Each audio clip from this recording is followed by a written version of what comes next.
There's a big difference between talking and reporting, especially right now with a fire hose worth of news coming your way. You know what helps? Having reporters in the field. I'm Brad Milkey from ABC News, and that's what we've got on ABC's daily podcast, Start Here. Every morning, Start Here takes you across the country and around the world for a quick, smart look at the stories that matter. It's fast, it's straightforward, and sometimes, gasp, news can even be fun. So let's meet up tomorrow morning. Listen to Start Here wherever you get your podcasts. A local man can't get his birth certificate, and you won't believe why. Plus, there's major drama going down at a Houston institution. And the man who put Mike Miles in charge at HISD finally stopped by to look at all the changes happening in our schools. Dynamic media personality Antre'chelle Nova joins me to recap the news to end the week. It's Friday, February 9th, 2024. I'm Raheel Ramzanali, and here's what Houston's talking about. Antre'chelle, what is up? It's just us two this Friday. I know you're excited. How are you, first of all? Because I'm going to put you on the spot to start, of course. First, how are you? What's up? Happy Friday. Let's do this.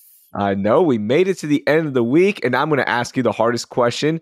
It was a question that I asked earlier on the podcast this week.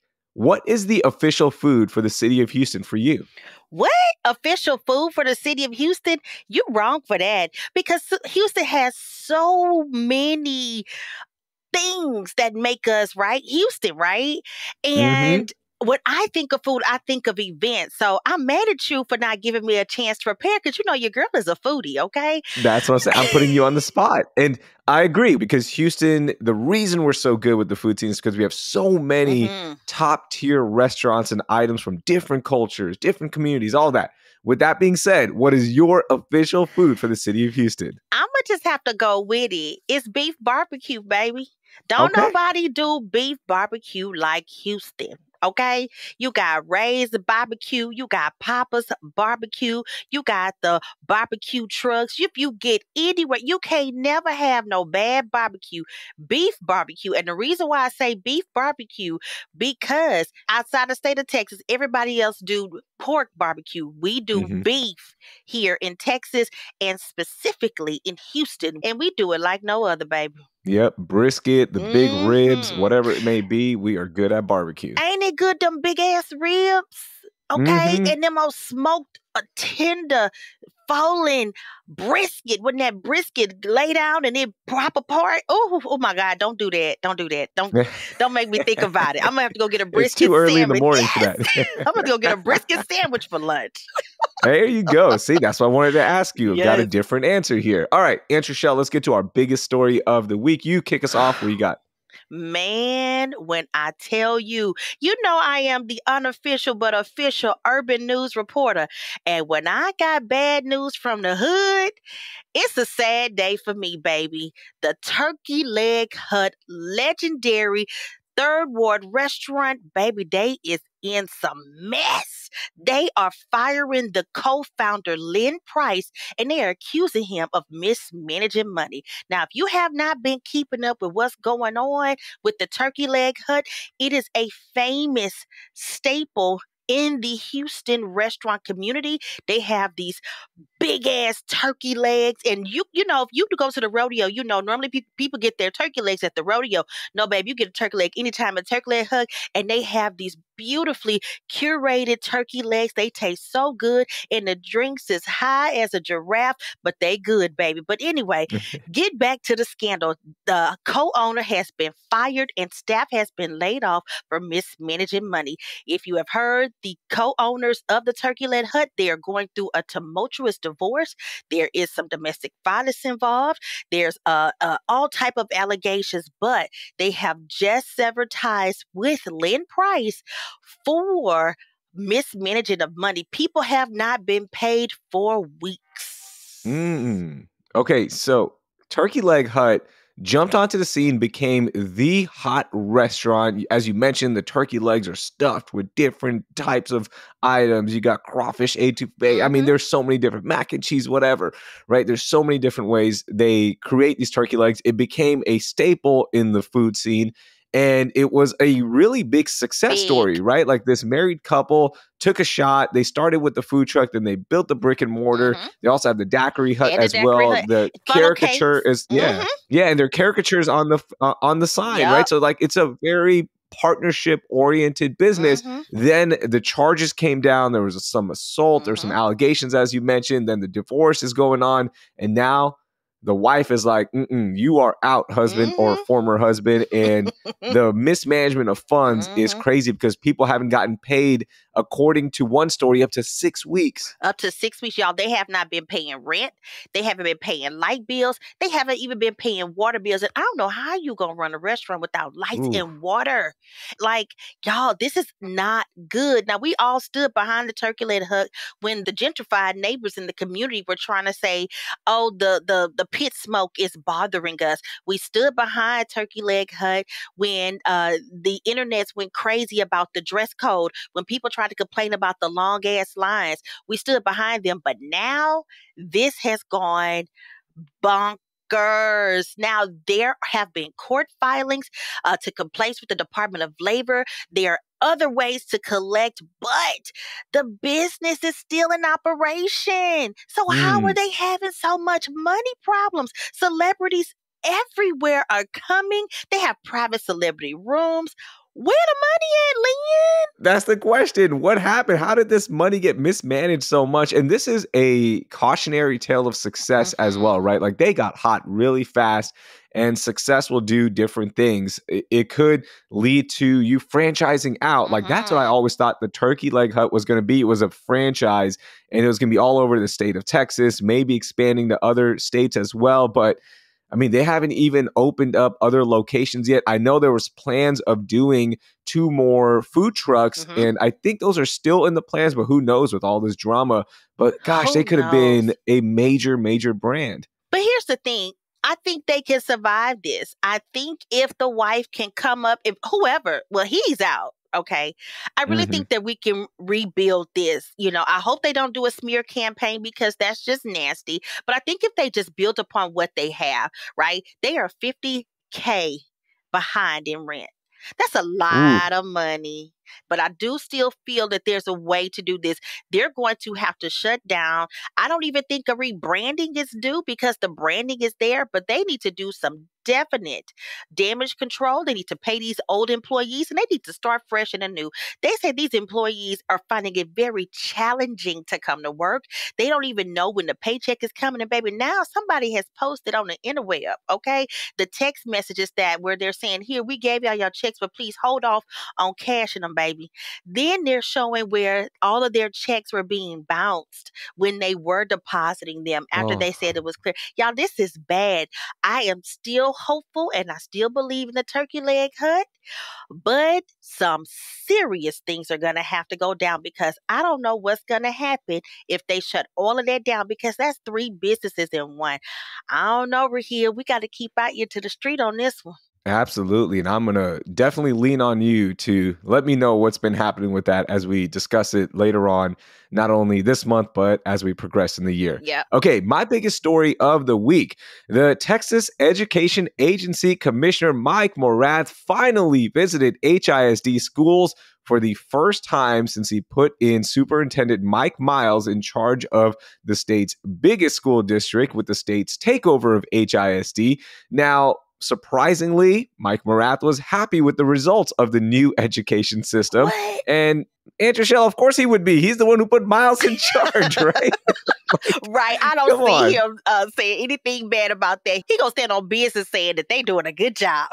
Yeah. Like, can you come in and say, actually, you know what? You're not doing a good job. That would look so awkward. And the visit, by the way, comes the same week as a new report from the Houston Chronicle found that across HISD schools, there were 59 principals who left their leadership positions for various reasons. So that's roughly 1 in 5 schools had a leadership change. Now, some did leave due to retirement, while some left due to not being able to perform to the new standards set by Miles and his team.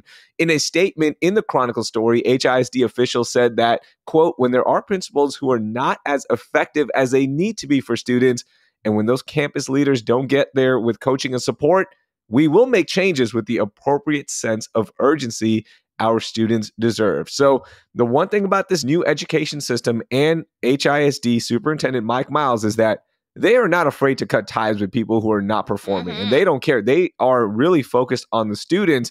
But is it costing them good, talented people at these schools? That's what I was going to say.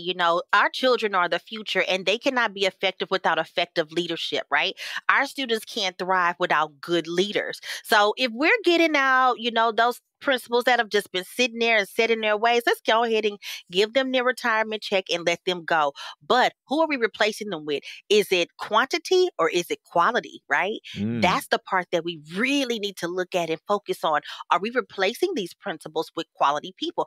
I have heard mixed reviews because I have girlfriends that are principals that love the new change. And I have girlfriends that are principals that say, I'm not with this and I'm looking to get out.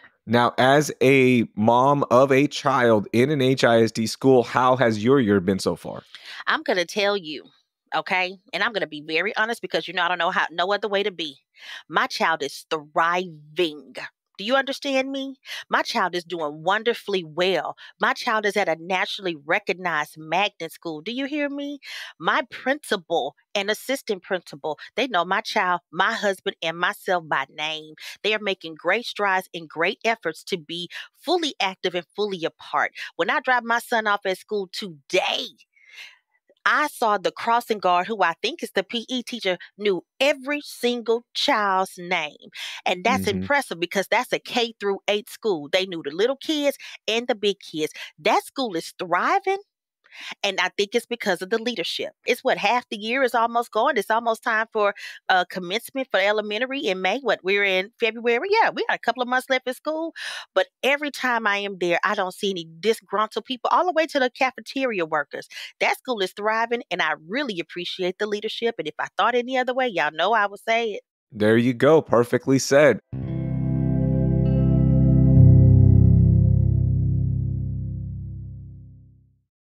Shipping can make or break a sale, so optimize how you ship your orders with ShipStation. They make it easy to automate and manage orders no matter how big your business grows. And they might even be able to help reduce shipping and warehouse costs. So optimize and keep up your momentum for growth with ShipStation. Sign up for your free 60-day trial now at ShipStation.com and use the code POD. That's ShipStation.com with the code POD. All right, let's go to your most overlooked story. What do you got? Okay, so we already know when it's time to have your important documents like your birth certificate and social security card, getting another copy is already a pain, right? But what if you never had a birth certificate on file from the beginning? What? Yes, a Houston man's birth certificate was misfiled and he is still without one years later. Now, catch this. On October 28th, 2003, at Christus St. Catherine Hospital on Fry Road, which is now Methodist Hospital, this young man named Brandon was born, and nobody ever filed his birth certificate. 20 years later, this young man does not have a driver's license, a social security card, or a birth certificate, and they cannot get it on file. Now, they have never seen a case like this before because, of course, what they say is, all you have to do is use the application to get another copy, but it has to be notarized, right? How can he get it notarized? Because he doesn't have a driver's license, so he can't get a notary.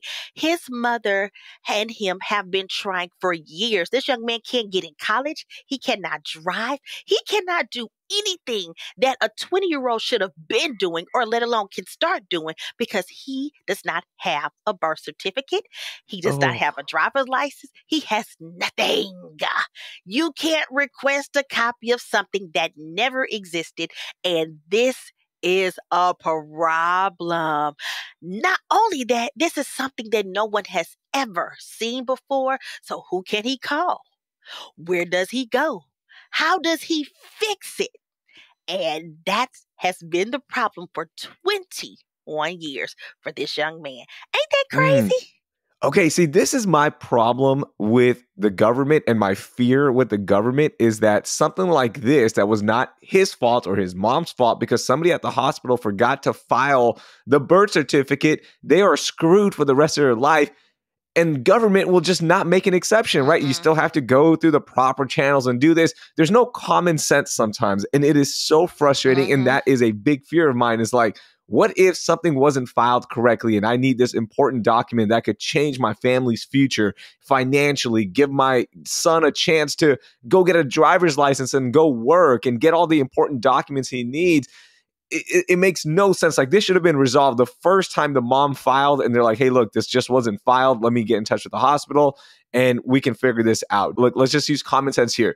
When was he born? Okay, there's no file. Okay, can we just do this correctly and just figure this out? I get it. There are instances where people might be trying to, do something scammy here with this. Also, some coverage. Like, I can't believe that's what it's come to, is they have gone to the local media and just said, please, somebody help us out because we are out of options here and this makes no sense. Common sense is lost in government sometimes, and it is so frustrating, Antre'chelle. It is frustrating. And you know what I'm thinking about? And I hate to say this, and I don't care. I'm going to say it. His mama ain't got no homegirl that's a notary. Okay. Now, if I was a notary, I would have said, here, I already know the situation. Here, go get this done. But they don't even know a notary who can help them to pass this along to get this through, right? This is serious and nobody's trying to help them. They even went to Austin. They still can't get any help. But no, Antre'chelle, here's the thing. They have done all this. She said in a quote, I've got this much documentation to show how many years back I've been sending ID after ID, notarize after notarize, copy after copy. Somebody at some level should stop sending money. We need to figure out what's going on here. But they don't. They just keep passing the buck. And that is government right there. And it's so frustrating. Like, somebody just should have stepped in literally the first month that they found this problem and they go, look, we can figure this out. Yeah. Instead, it is all about filing more, wasting more money, getting this done. The stress of this all, we're not even taking into account like what this does to a family when you're dealing with an issue like this. Oh, I hate this so much. This is bad. And like you said, all this documentation and nothing can be done about it. Nobody will just step in and say, the buck stops here. I got this. Oh, that's crazy. Yeah, and they even have a certificate of live birth, but they don't have the birth certificate. Like, oh my gosh. Oh, can we just fix this? Ooh, Antre'chelle, you got me all riled up. You real crunk today. You is upset. Few things tick me off more than government mishaps like this and just lack of common sense in government. And gosh, somebody just step up and fix this problem for this family because this is dumb. Yeah. Okay, Antre'chelle, I got some happy news for you here. I know we're going to do our moment of joy, but this is a overlooked story for me.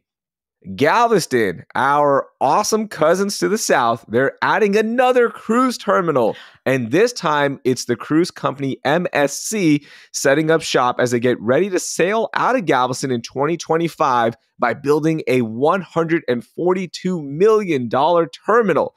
The MSC Seascape, which is the ship that will be cruising out of this terminal, is expected to start voyaging with 5,000 guests from Pier 16. This move will push Galveston to the 8th biggest cruise port in the world. And that is awesome because you know what people don't do when they come for cruises? They don't go right to Galveston. They go to Hobby Airport or Bush Airport, and then they spend some time in the city before or after.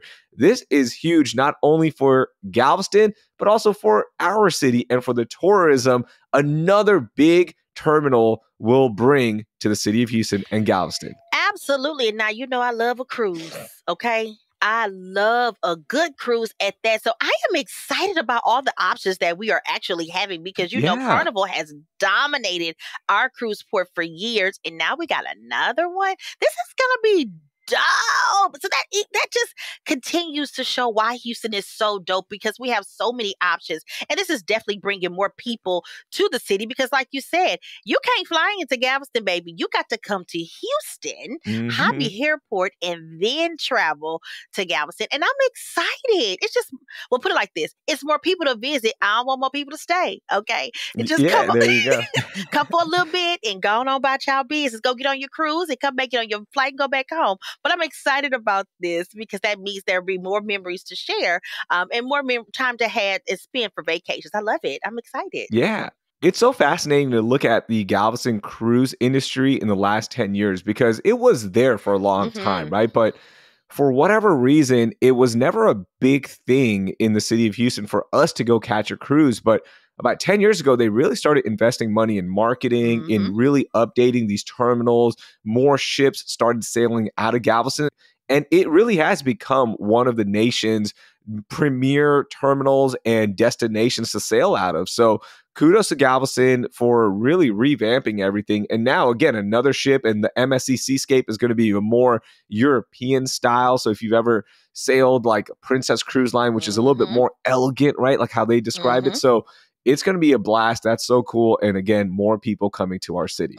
All right, Antre'chelle, let's get to our moment of joy. What do you got? So listen, this moment of joy is, I don't know. I'm just excited about this. As you know, this weekend is the big game, and your girl will be on Isaiah Factor Uncensored this weekend, talking about the social media trends of the Super Bowl. And I'm really, really excited. So make sure that you are watching tonight at 11 p.m. the Isaiah Factor Uncensored, as your girl, the one and only Antre'chelle, the electric personality, will be covering social media trends for the big game. Nice. Friday nights with Antre'chelle on the Isaiah Factor Uncensored, which is one of my favorite shows to watch. I actually sent Isaiah a note the other day. I was like, I love your show. And I like their team. If you haven't seen it, this show will come on after the 10:30 news, and they will literally have guests for every segment. So like their producers are out there hustling and booking guests for a fresh show every single day.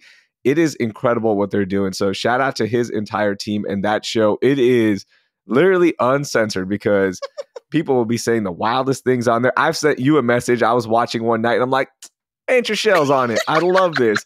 And they actually called me the other day to be a guest on it, but I already had other plans. I was like, I'm sorry, I can't make it. And they were not happy. You don't say no to the Isaiah Factor. You can't say no to the Isaiah Factor and their team. You can't say no to Fox 26, period, okay? I've been working with them since 2017.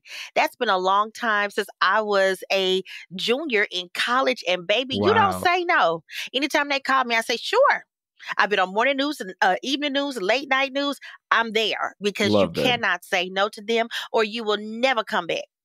I know, right? Isaiah is one of the nicest people in the media. I'm so happy for his success. Yes. And just continued success to him and his team. I love that show. True staple in the community. Absolutely. And you're right. The entire team is phenomenal. Entire team. Yep. Okay, my moment of joy is all about celebrations. Antre'chelle, you brought it up. The big game is this weekend. I can't wait to meet all my friends. We meet up once a year, no matter where we are, for our super secret Super Bowl party, and we just have a blast. It is so cool to see everybody. Then you've got Mardi Gras parades kicking off as well, and they've been going on, but Galveston, you got around town. It is going to be popping in the city of Houston. And then on top of that, let's add one more celebration, Antre'chelle. It's Lunar New Year, and the celebrations have already started, but it's officially on Saturday with so many different events around town that will continue for 15 days. You got the popular Lunar Night Market to the big Texas Lunar Festival in A-Leaf. It's a great time to go celebrate with your friends and learn about Lunar New Year and bring in spring with the Year of the Dragon with our community around town. So a lot of celebrations, a lot of good eats, a lot of memories being made this weekend. It is a great time to be in the city of Houston. And, you know, just want to send love to everybody. It's going to be a good weekend. Yes, it is. I'm excited. So much to do and so many places to be. Now, you said super secret Super Bowl party. Why I can't come? Super secret Super Bowl party. It's an invite-only party that we started 10 years ago, and it started with like 3 guys.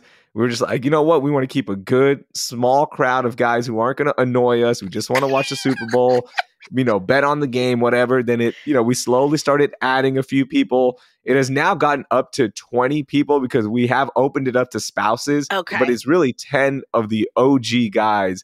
But we're starting to bring kids and wives and all that. I'm not bringing my kids or wives, Antre'chelle. I do not. You know what? This is my once a year. I just want to watch the game and have fun. But that's a good thing. Sometimes, do you know what I realize now? The best fun is had when you forget to pull out your phone and take a picture. And it sounds like that's the kind of fun that y'all are having at this party. Oh, yeah. And no phones allowed because we usually are a little behind in the game. So we don't let anyone on their phones because we're betting on the game. We're doing like live betting on the game, right? Like with little dollar bill bets. So we don't want people cheating, although I know people who have cheated, and don't call you know it what? mine. Was it worth it? Like to make $18 Right. with your friends? Like, come on, was it worth cheating? And I'm gonna say yes, it was, because you know what? I walked out with $18 extra, Antre'chelle. What? You know what? Get out. You can't come back. Antre'chelle, that was a lot of fun. Have a great weekend. Thank you so much for joining us. Anytime. See you next time. That was Antre'chelle Nova. You can check out all of the stories we discussed in our show notes.